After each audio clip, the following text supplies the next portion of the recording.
माता की, भारत माता की। बोरोरा आमार प्रणाम नेबेन, छोटोरा भालोबासा। दक्षिणेश्वर काली मंदिर और काली घाट मंदिर, श्री श्री 108 करुणामयी काली माता मंदिर, दमदम बालाजी हनुमान, रामकृष्ण सेवा मंदिर, इन सभी पावन स्थानों में विराजमान देवी देवताओं को मैं आस्थापूर्वक नमन करता हूं। आज कौशकी अमावस्या का पावन दिन भी है। मैं आप सभी को शुभकामनाएं देता हूं। साथियों, मैं ऐसे समय में कोलकाता आया हूं जब दुर्गा पूजा की तैयारियां शुरू हो गई है। कुमारटुली में माता दुर्गा की प्रतिमा गढ़ी जा रही है। बड़ा बाजार से पार्क स्ट्रीट तक कोलकाता नए रंग में, नई रौनक के साथ सज रहा है। आस्था और आनंद के पर्व के साथ जब विकास का पर्व भी जुड़ जाता है तो खुशी दोगुनी हो जाती है। यहां से सज रहा है। आस्था और आनंद के पर्व के साथ जब विकास का पर्व भी जुड़ जाता है तो खुशी दोगुनी हो जाती है। यहां से कुछ ही दूरी पर मुझे कोलकाता मेट्रो और हाईवे से जुड़े बड़े प्रोजेक्ट का शिलान्यास और लोकार्पण का अवसर मिला है। मैं दमदम के, कोलकाता के आप सभी लोगों को बधाई देता हूं। साथियों, पश्चिम बंगाल आबादी के लिहाज से देश के सबसे बड़े राज्यों में से एक है। इसलिए जब तक पश्चिम बंगाल का सामर्थ्य नहीं बढ़ेगा तब तक विकसित भारत की यात्रा सफल नहीं हो पाएगी। क्योंकि बीजेपी का कन्विक्शन है, बीजेपी मानती है, बीजेपी की श्रद्धा है, बांग्लार उदय तबेई विकसितो भारतेर जय। इसलिए बीते 11 वर्षों में केंद्र की बीजेपी सरकार ने पश्चिम बंगाल के विकास के लिए लगातार हर प्रकार की मदद दी है। बंगाल में नेशनल हाईवे के निर्माण के लिए जितना पैसा कांग्रेस की यूपीए सरकारों ने अपने 10 साल में दिया था, उससे 3 गुना से ज्यादा पैसा भारत सरकार ने पश्चिम बंगाल को दिया है। रेलवे के लिए भी बंगाल का बजट पहले की तुलना में 3 गुना बढ़ाया गया है। लेकिन साथियों, बंगाल में विकास कार्यों के सामने एक बहुत बड़ी चुनौती भी है।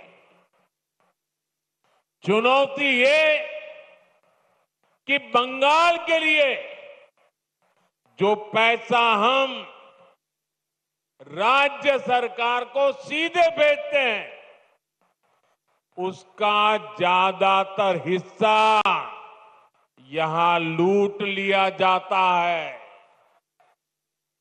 जो पैसा भारत सरकार दिल्ली से भेजती है, वो पैसा आप लोगों पर खर्च नहीं होता। वो पैसा महिलाओं का जीवन आसान बनाने के लिए खर्च नहीं होता। वो पैसा टीएमसी काडर पर खर्च होता है।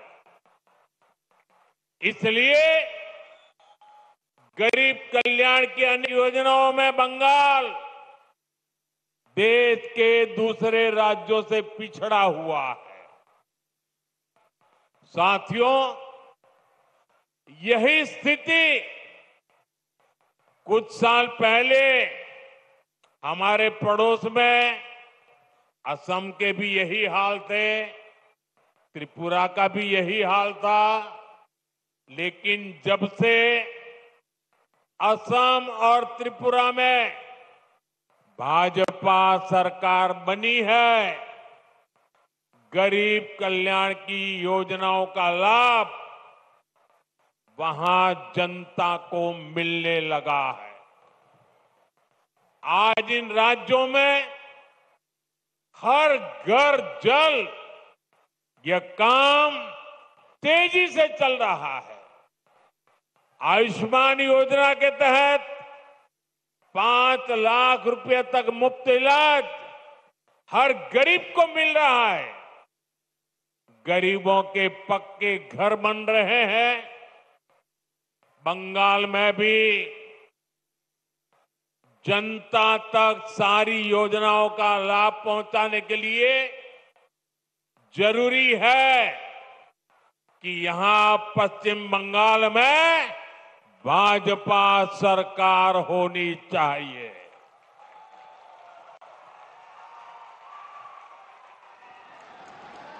ये अब तय है। टीएमसी जावे, बीजेपी आसबे।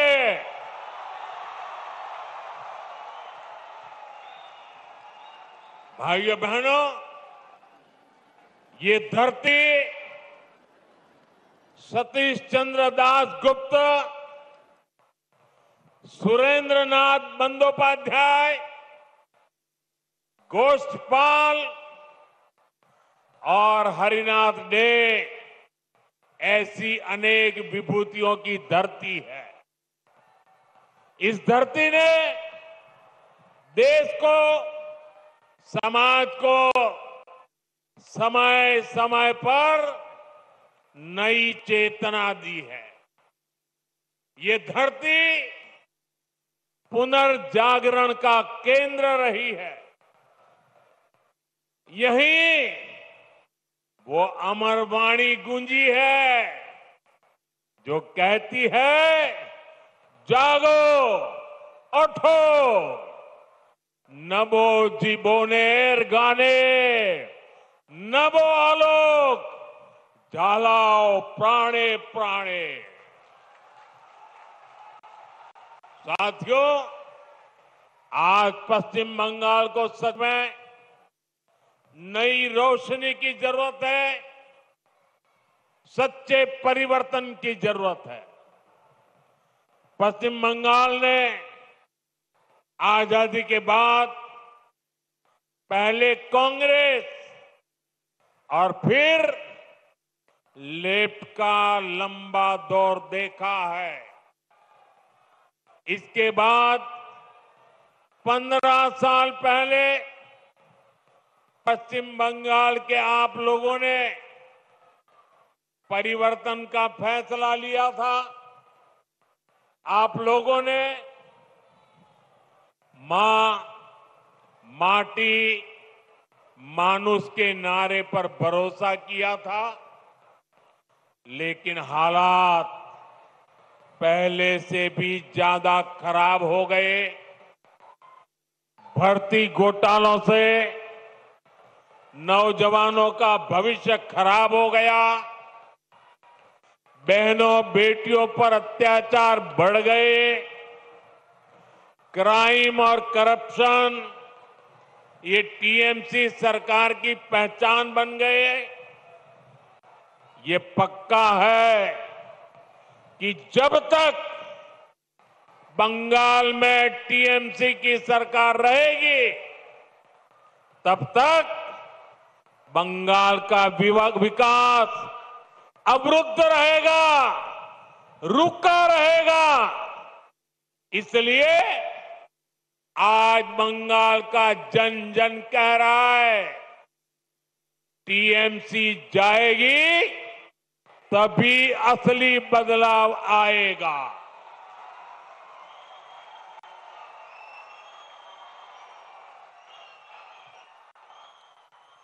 टीएमसी जाबे तबेई आशोल परिवर्तन आसबे।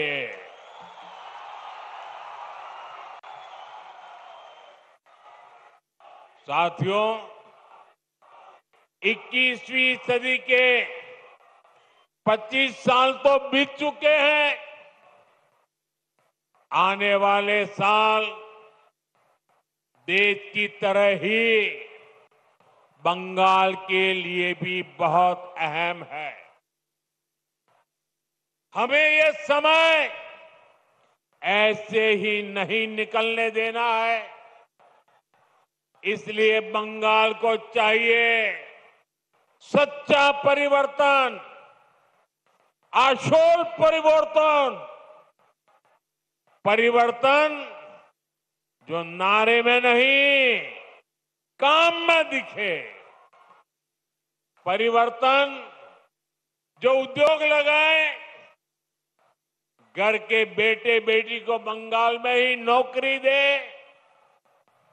परिवर्तन जो बेटियों को सुरक्षा दे, मकान और दुकान को जलने से बचाए। परिवर्तन जो किसान को सुविधा दे, किसान को सम्मान दे, फसल का सही दाम दे। परिवर्तन जहां अपराधी और भ्रष्टाचारी सरकार में नहीं, जेल में होंगे। ऐसा परिवर्तन जहां सुशासन होगा, गरीब से गरीब भी सम्मान का जीवन जिएगा। और ये सच्चा परिवर्तन सिर्फ और सिर्फ भाजपा ही ला सकती है। और इसलिए बंगाल के घर घर में हमें एक बात पहुंचानी है। बंगाल के हर कोने से एक ही आवाज आनी चाहिए, बाजते चाय बीजेपी ताई।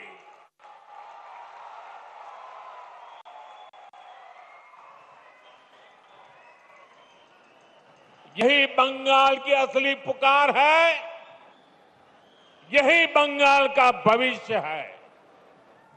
साथियों, ये वर्ष डॉक्टर श्यामा प्रसाद मुखर्जी की जन्म जयंती का 125वां वर्ष है।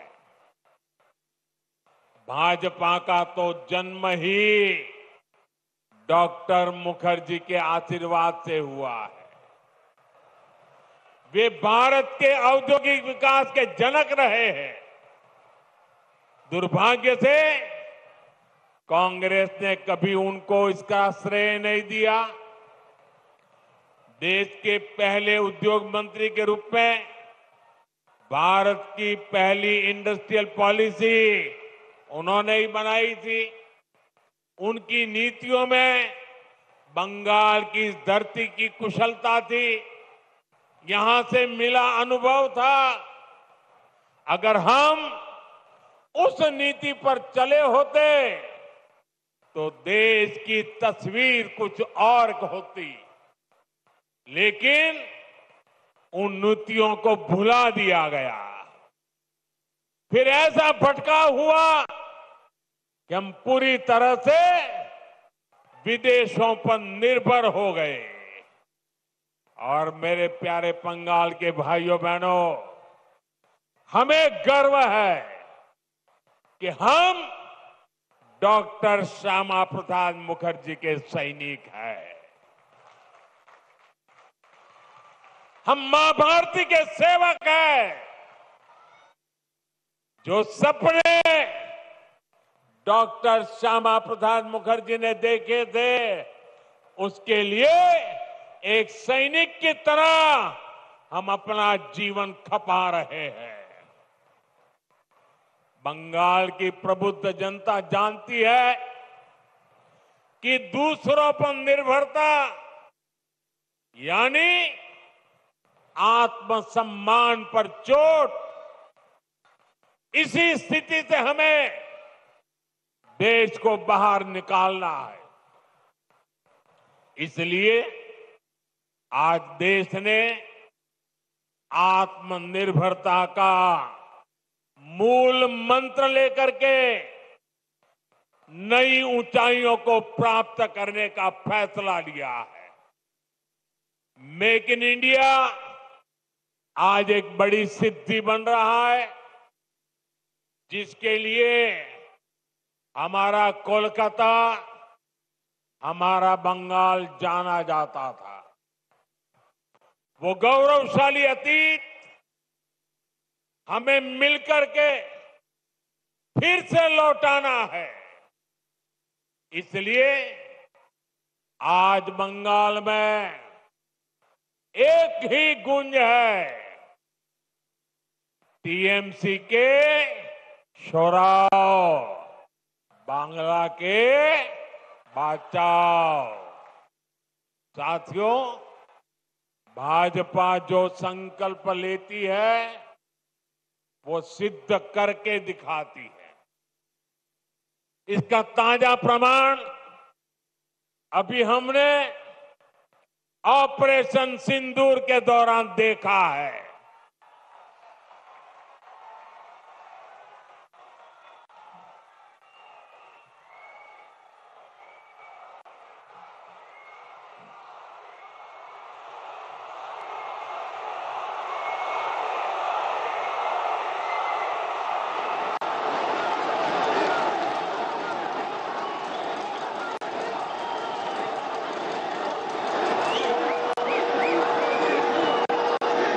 हमारी सेना ने सीमा पार आतंकियों और आतंक के आकाओं के अड्डों को खंडहर में बदल दिया। हमारी सेनाओं ने आतंकियों को ऐसा सबक सिखाया कि पाकिस्तान की आज भी नींद उड़ी हुई है। भारत की इस सफलता के पीछे बहुत बड़ी शक्ति मेड इन इंडिया अस्त्र शस्त्र की रही है। और मुझे गर्व है कि भारत की सेना को ताकत देने में बंगाल के इस इलाके की भूमि का बहुत बड़ा योगदान है।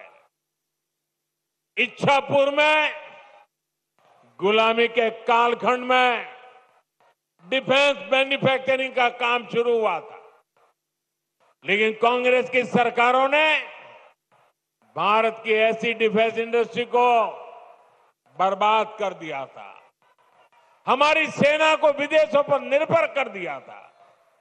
अब भाजपा सरकार ने भारत की डिफेंस इंडस्ट्री को नई ऊर्जा दी।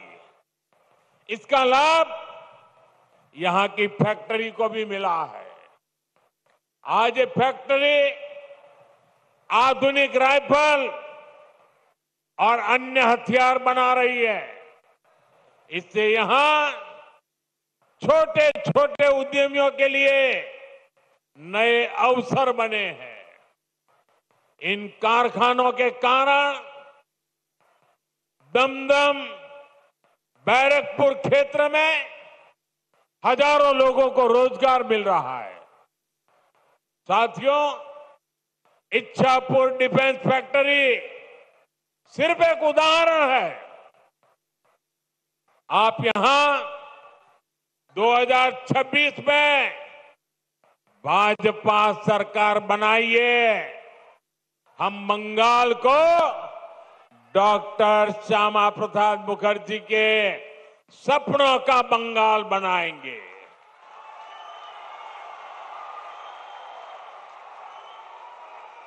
बंद पड़े कारखाने फिर से खुलेंगे, नया निवेश और नए कारखाने लगेंगे और दमदम फिर से इंडस्ट्रियल हब बनेगा। ये भाजपा का संकल्प है।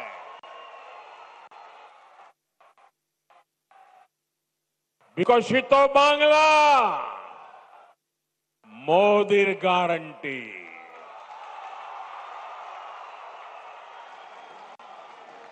साथियों, भाजपा के पास पश्चिम बंगाल के विकास का एक ठोस प्लान है, एक रोडमैप है, लेकिन टीएमसी विकास की दुश्मन है। इसका साक्षी ये दमदम क्षेत्र भी है। एक कोलकाता के सबसे अधिक भीड़ वाले इलाकों में से एक है।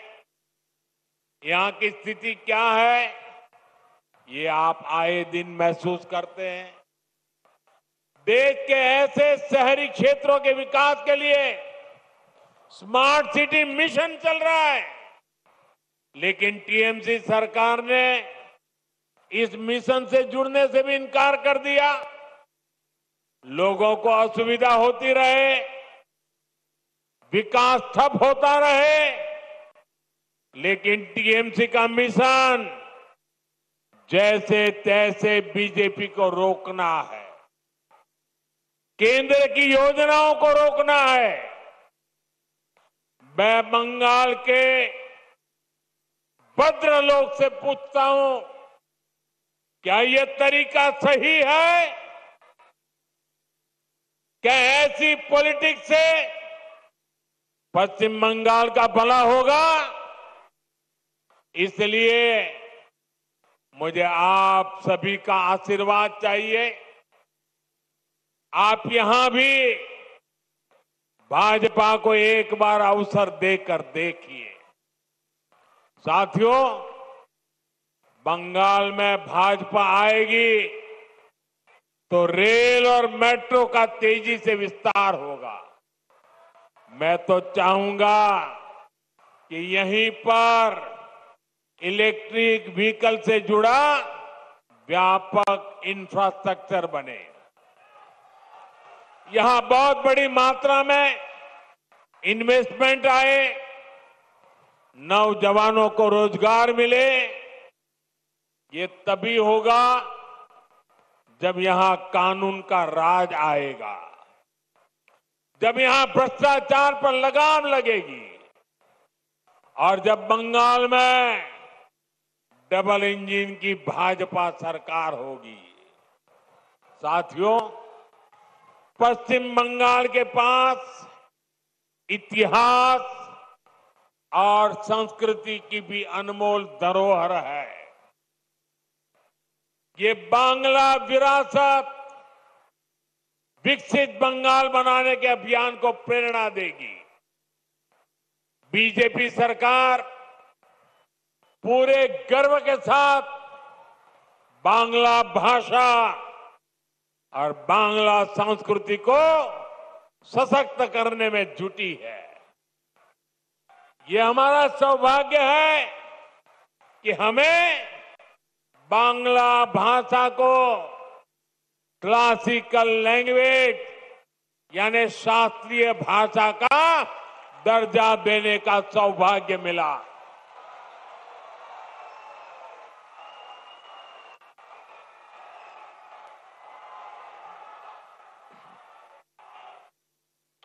साथियों, यहां बनने वाली भाजपा सरकार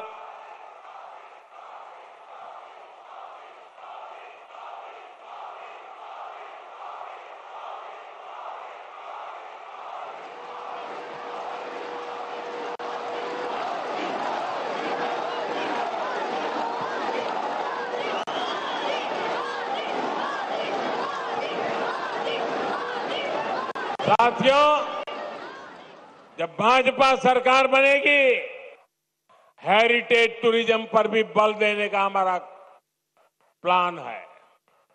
साथियों, हम गंगा जी पर जो इनलैंड वाटरवे बना रहे हैं या फिर जो हमारा समंदर है, इसमें क्रूज टूरिज्म के लिए बहुत संभावना है। ऐसी हर संभावना को भाजपा सरकार बनने के बाद तलाशा जाएगा ताकि पश्चिम बंगाल के नौजवानों को काम के लिए कहीं और जाने के लिए मजबूर न होना पड़े। साथियों, इस बार लाल किले से मैंने देश की एक बहुत बड़ी चिंता की चर्चा की है। ये चिंता घुसपैठ के बढ़ते खतरे की है।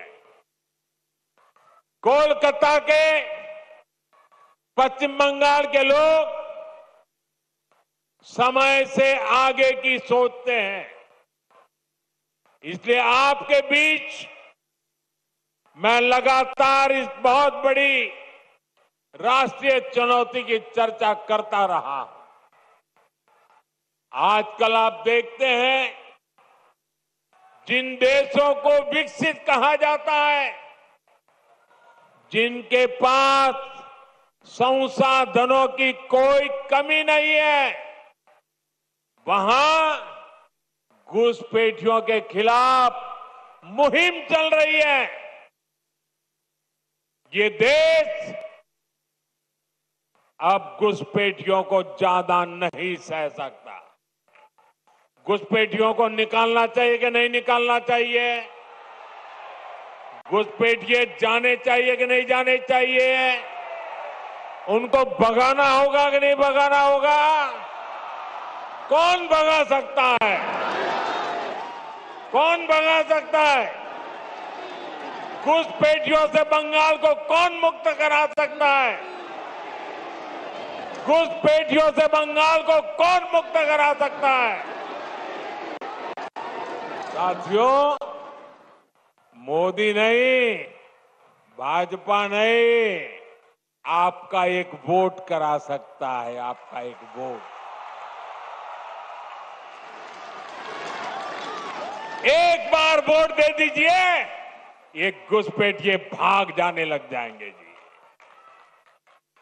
साथियों, भारत के पास तो संसाधन सीमित है।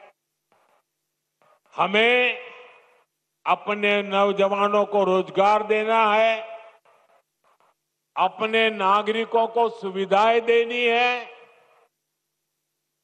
जो घुसपैठिए हमारे नौजवानों का रोजगार छीन रहे हैं, जो हमारे इंफ्रास्ट्रक्चर पर दबाव डाल रहे हैं, जो हमारी बहनों बेटियों के साथ अत्याचार कर रहे हैं, ऐसे घुसपैठियों को हम भारत में नहीं रहने देंगे।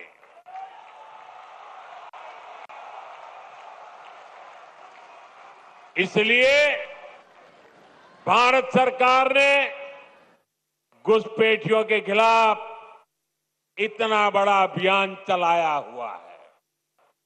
लेकिन साथियों, मुझे हैरानी है कि टीएमसी, कांग्रेस समेत कुछ इंडी अलायंस के राजनीतिक दल तुष्टीकरण के आगे घुटने टेक चुके हैं। ये राजनीतिक दल सत्ता की भूख के लिए घुसपैठ को बढ़ावा दे रहे हैं। कुछ जगह पे तो दिख रहा है उन्होंने घुसपैठियों की शरण ले ली है। साथियों, पश्चिम बंगाल तो सीमावर्ती राज्य है। जिस प्रकार बॉर्डर के इलाकों में डेमोग्राफी बदली जा रही है, ये पश्चिम बंगाल में सामाजिक संकट भी पैदा कर रहा है। खास तौर पर किसानों से धोखाधड़ी करके उनकी जमीन पर कब्जा किया जा रहा है। आदिवासियों को गुमराह करके उनकी जमीन हड़पी जा रही है। देश ये सहन नहीं कर सकता, इसको रोकना ही होगा। इसलिए इस बार लाल किले से मैंने घुसपैठ के खिलाफ विशेष डेमोग्राफी मिशन की घोषणा की है। जो लोग सिर्फ यहां हमारे लोगों की रोजी रोटी छीनने आए हैं, जो फर्जी तरीके से कागज बनाकर रुक गए हैं, उनको यहां से जाना ही होगा।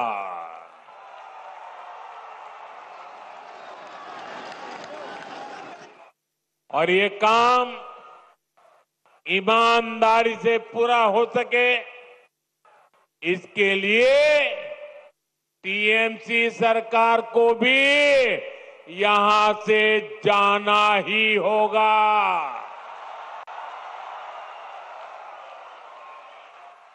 साथियों, पिछले 11 साल से देश भ्रष्टाचार के खिलाफ निर्णायक लड़ाई लड़ रहा है।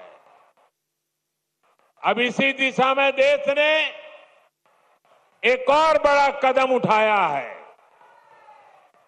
इस बार लोकसभा में भाजपा सरकार एक बहुत बड़ा एंटी करप्शन बिल लेकर आई है। मैं बंगाल के लोगों से इस बिल के बारे में विशेष तौर पर बात करूंगा। साथियों, आप भी जानते हैं, हमारे देश में अगर एक छोटा सा सरकारी कर्मचारी, चाहे वो सरकारी कर्मचारी ड्राइवर हो, प्यून हो, सरकार की किसी कैंटीन में काम करता हो, सरकार में कहीं साफ सफाई का काम करता हो, अगर वो कर्मचारी को किसी पुलिस वाले ने जेल में बंद कर दिया तो करीब करीब 50 घंटे में अगर उसको जमानत नहीं मिली और 50 घंटे जेल में रह गया तो ऑटोमेटिक उसकी नौकरी चली जाती है, सस्पेंड हो जाता है। एक छोटा मुलाजिम 2 दिन अगर जेल में रहे तो उसकी जिंदगी तबाह करने के कानून है। लेकिन कोई मुख्यमंत्री, कोई मंत्री, प्रधानमंत्री अगर जेल चला जाए तो उसके लिए कोई कानून नहीं है। और हालत तो देखिए, आजकल ये लोग इतने गिरे हैं कि जेल से भी सरकार चलाने की कोशिश कर रहे हैं। पश्चिम बंगाल ने ये साक्षात देखा है, बार बार कई बार अनुभव किया है। टीएमसी के एक मंत्री टीचर्स घोटाले में आज तक जेल में है। शिक्षक भर्ती का गंभीर घोटाला, घर से नोटों का पहाड़ मिला, लेकिन तब भी वो मंत्री कुर्सी छोड़ने को तैयार नहीं थे। जनता की हर भावना को यहां निर्ममता से कुचला जाता रहा। इसी तरह टीएमसी के एक और मंत्री पर गरीबों का राशन लूटने का आरोप है। इनकी भी करोड़ों रुपए की संपत्ति जब्त हो चुकी है। ये मंत्री भी जेल जाने के बाद कुर्सी छोड़ने को तैयार नहीं थे। इन्होंने भी जनता की भावना की, संविधान की भावना की कोई परवाह नहीं की। साथियों, आप मुझे बताइए, ऐसे लोग जो भ्रष्ट है, जो जनता को धोखा दे रहे हैं, क्या उन्हें सरकार में अपने पद पर रहने का हक है क्या? हक है क्या? हमने तो ये देखा है कि मुख्यमंत्री तक जेल जाते हैं, लेकिन वो जेल से सरकार चलाते हैं। ये संविधान का, लोकतंत्र का सरासर अपमान है। और मोदी संविधान का ये अपमान होते नहीं देख सकता। इसलिए मैंने तय किया, ये सब नहीं चल सकता। मंत्री हो, मुख्यमंत्री हो, अरे इतना ही नहीं, प्रधानमंत्री को भी सख्त कानून के दायरे में लाया हूं। अगर पीएम भी 30 दिन जेल में रहे और उन्हें जमानत न मिले तो अगले दिन उनकी कुर्सी भी चली जाएगी। लेकिन साथियों, टीएमसी के लोग भ्रष्टाचार के खिलाफ इस कार्रवाई पर भड़क गए। वो इस कानून का विरोध कर रहे हैं। टीएमसी के लोगों ने संसद में इस बिल को फाड़ने की कोशिश की है। ये दिखाता है कि टीएमसी की पूरी राजनीति कैसे भ्रष्टाचार के पहाड़ पर टिकी है। इसलिए लोग इतने डरे हुए हैं, भ्रष्टाचारियों को बचाने में जुटे हैं।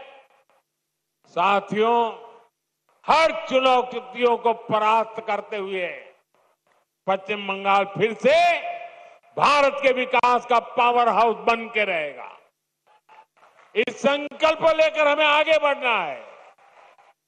आप याद रखिए और औरों को भी बताइए, हर गली मोहल्ले में, बंगाल के हर कोने में एक ही मंत्र, एक ही नारा गूंजता रहना चाहिए, बांटते चाय, बांटते चाय, बीजेपी ताई, बांटते चाय, बांटते चाय, बांटते चाय, बांटते चाय, बांटते चाय।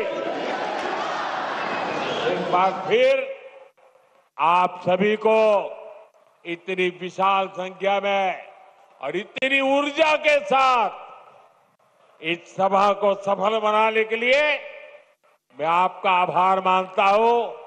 मेरे साथ बोलिए भारत माता की, भारत माता की, भारत माता की, वंदे